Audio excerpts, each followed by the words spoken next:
Hello, my name is Akpabio. You're watching In Our Community. We are here today with our guest, Kanyon Sayers-Roods. She is a local activist for truth and history, and she's also going to be talking about some of the projects she's working on currently. So, Kanyon, welcome. Thank you. I'm so very glad to be here. And so, what is this that you're holding today? I am holding a clapper stick. In the Mutsun language, the word would be sallik. Can you say that? Sallik. Sallik? Yep, sallik, and it means split stick. And it's a clapper stick that's of a musical sort.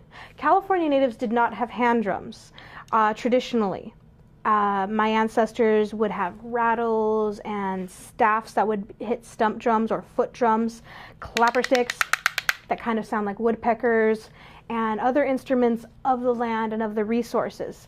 So I remind people that Native Americans are not a monolithic culture, and we celebrate our diversity and different ways that we approach and witness the world and interact with the world around us. So it's a beautiful instrument that is made out of elderberry wood, and just a musical instrument that I sing with.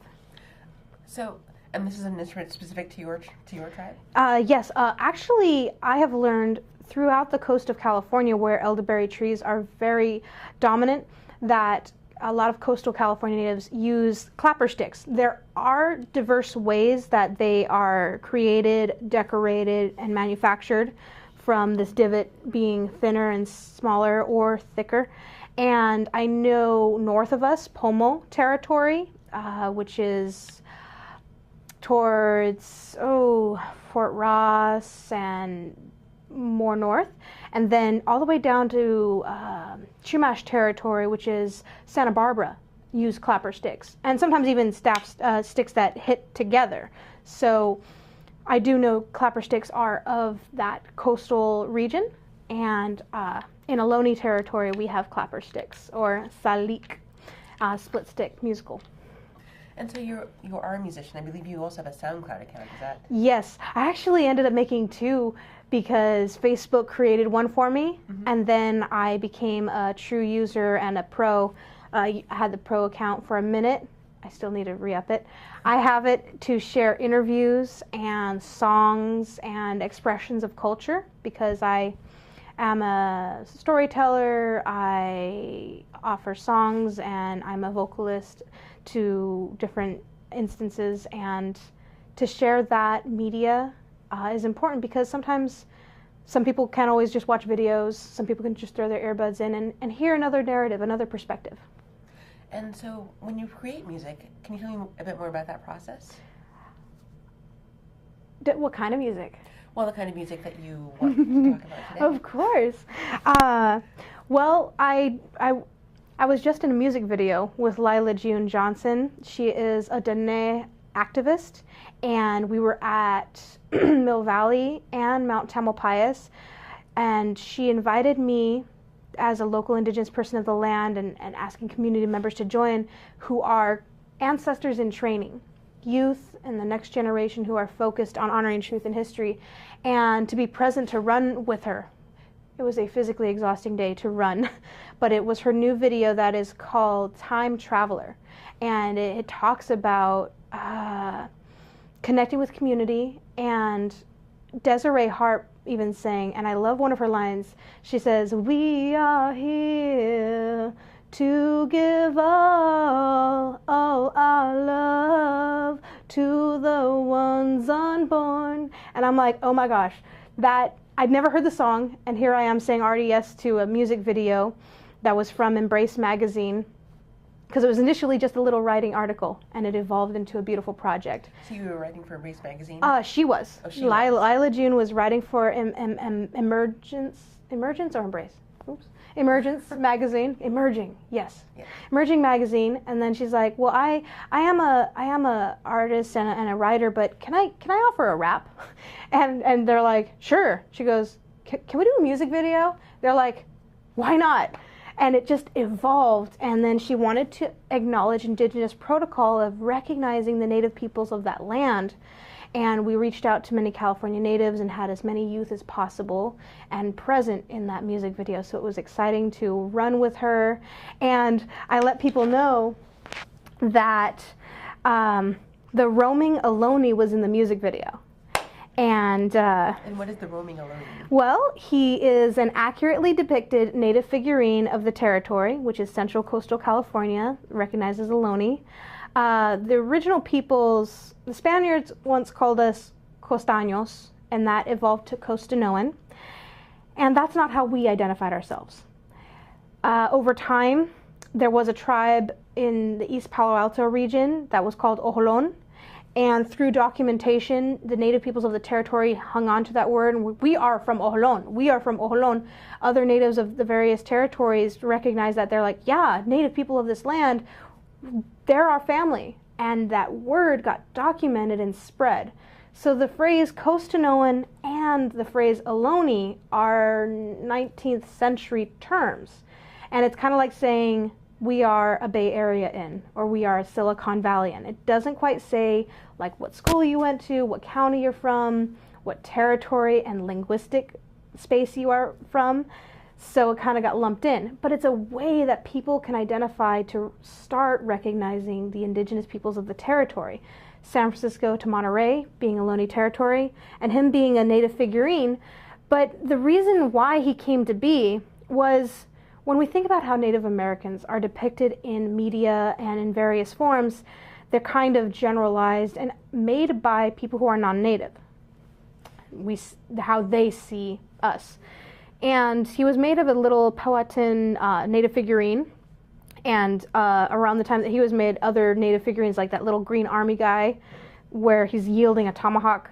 And there's other army military beings that you can recognize their identity, their agency, recognize them. But the native peoples, you get one little army guy, one little warrior. Right. And think about any type of iconography of indigenous peoples and how it's depicted. It's usually romanticized or tokenized or industrialized or sexualized. Pocahontas costumes. I keep thinking of Twilight. Right? Yeah. The bodies and native peoples and animals, spirit beings. And so with this little figurine, one of my cousins who is a adopted member of the Pajaro Valley Indian Council wanted to create an accurately depicted figurine in regalia, because native peoples, we don't wear costumes. We wear traditional dress, or we can say garb, but ideally the phrasing regalia is respectful. Regalia is not just beautiful adornments, it's what we wear, what we pray with. Necklaces made in a good way, every bead is a prayer. It has medicine in it. And so we don't see medicine as like a pill or something that ails something wrong. Medicine is what we bring into our life, and the paint is medicine for this one. The regalia of the necklace is medicine. He has a little clapper stick, sallik. Oh, he does. And because my cousin took off the little tomahawk, and so he has his regalia. And when I explain regalia, it's what we dress and adorn ourselves with. We recognize that as omnivores, even if I chose to be a vegetarian, that eating is a violent act. I need to take life to sustain my own. Even if I am just trimming plants, I am taking that life that is lived, and I sustain myself with the gift that is given. And to recognize that process, to have the indigenous mentality of recognizing the land, the plants, the animals as our kin, we hold that responsibility and are humble in that interaction. And so I explain his regalia, and I explain other instruments. Like I have a deer toe rattle, and I visit classrooms, and I say, is it made out of literal deer toes? Deer toes, literally. Yep. I say, this is 100% deer. I don't have it with me today. 100% deer. So what parts do you think it's made out of? And the kids go, ew. And I show the bone part. I'm like, what do you think this is? And they're like, bone. And I show the string. And some of them will say sinew. And I'm like, well, some rattles would be, but this is actually made out of hide. Some kids are like, what's hide? I'm like, the skin. And then I'm like, all right, what do you think these are made of? And I rattle it. And they're like, teeth. I'm like, well, teeth are a little smaller. They're like, antlers. I'm like, we would use the antlers. I actually have done flint knapping with antlers. and we can even pick up hot rocks with antlers when we go and we cook. And they're like, what? And I walk around, I'm like, well, what do deer walk on? They're like, toes! I'm like, yeah, they're little nails. Because when we hunt, my ancestors would respect everything. They wouldn't just go hunting like, I'm going to go kill a deer because I feel like a shoulder. I feel like shoulder or rib meat, and I want venison stew of the best cut. No, we would respect the life that was lived and the gift that is given and use as much as possible. From the antlers to the bones. There were the shoulder bones we would cut into patterns to use as a saw, and we would cut tule reeds to make our dwellings and our rooks. And so I use him as a teaching tool, and I explain that he is accurately depicted native figurine that is loosely representative of what we would have looked like in Ohlone territory that spans San Francisco to Monterey, and his social media game is on point.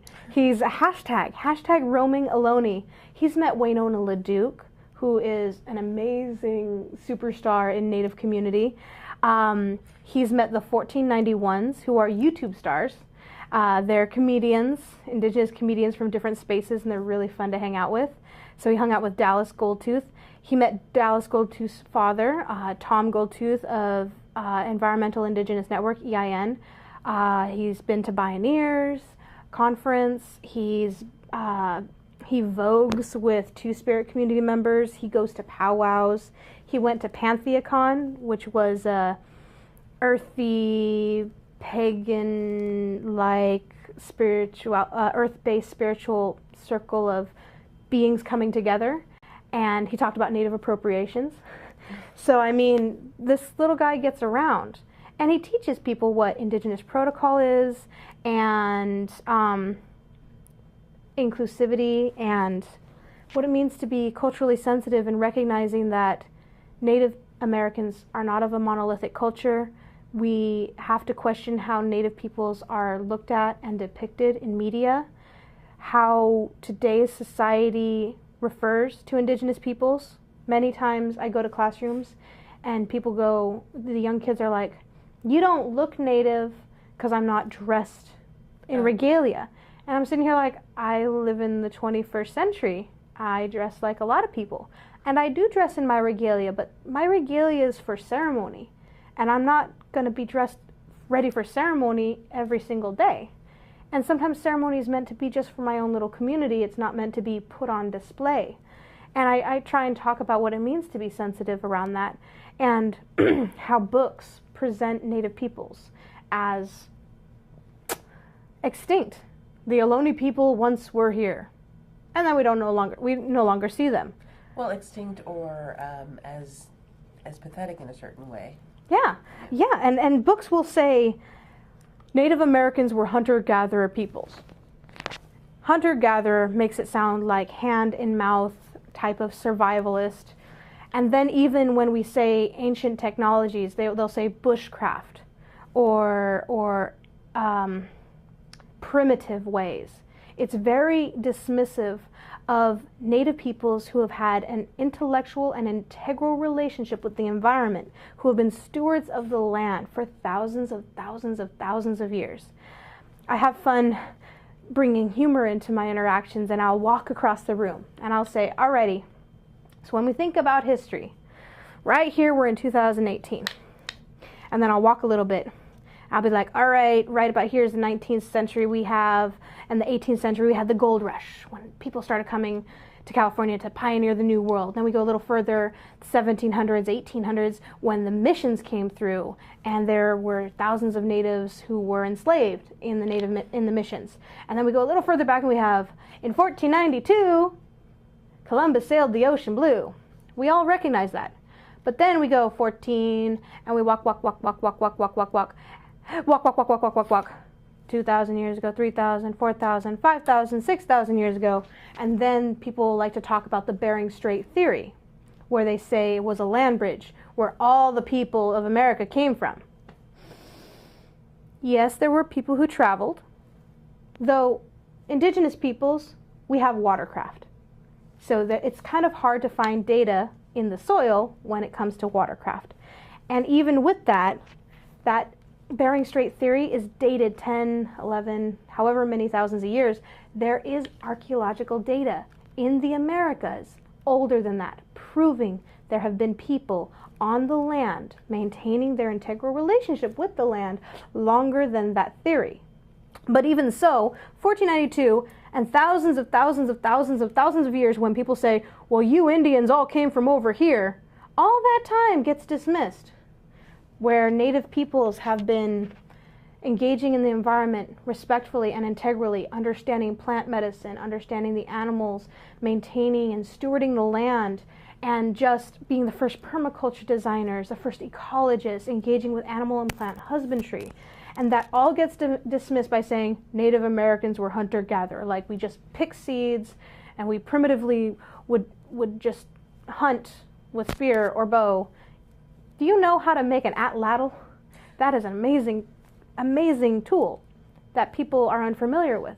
And even any type of bushcraft, from flint knapping to make a weapon, to structural fishing, to making fabrics and woven strands of thread and rope and tools and resources, that totally gets dismissed in that narrative. And that's how Native peoples are depicted in history, because the colonial mindset says and deems it fit. So it sounds like not just truth in history, but also just an expansion of history. Exactly. And is that what the projects that you're working on currently, is it about expanding that definition of what history is? Of course, yes. I engage with different mediums of art, and I designed this coloring book as I started reconnecting with my ancestral language. There have been many dictionaries available through... A little bit higher? Right. And tilt this way. Oh yes, sorry about that, shining. So in my research, there have been many people who have collected data. There was Peabody Harrington, there was De La Cuesta, Miriam, Kroeber, many historians, linguists, anthropologists, and then archaeologists who have collected data and provided it, and then it has gone and it had the opportunity to be archived in various institutions like the Phoebe Hearst Museum and other, like Smithsonian. And many of our community members have been working to interact with those archives. And Kirina Giri Luna and Natasha Warner got a grant to work on the Mutsun language, to work with all of those dictionaries to see similarities from over time, the data collected from different people who were taking notes, like similarities of words in the 17 and then the 1800s. And one of the last fluent speakers of our language, Ascension Solarsino, passed away in the 30s. Right. And Peabody Harrington got to interview her.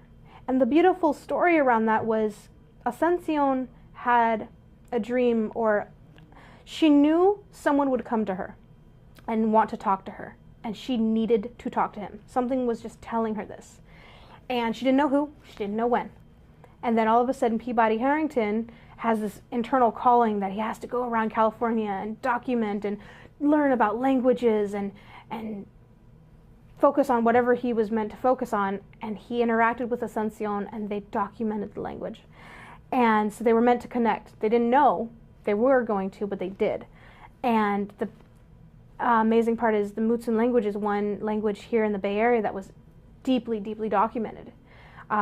3 languages in this region are being revitalized, that I'm so excited. In a previous interaction, the last time I was here in the community, I have a presentation of this map. Okay. And I have it on my website. But Ohlone territory, up here in Chochenyo territory, the language has been being revitalized by many community members. Our territory, the Mutsun, and down in Monterey Bay, the Rumsian, are 3 Bay Area languages that have a lot of passion and driven community members focused on revitalizing language and interacting with it daily. And connecting to language is so very important and beautiful.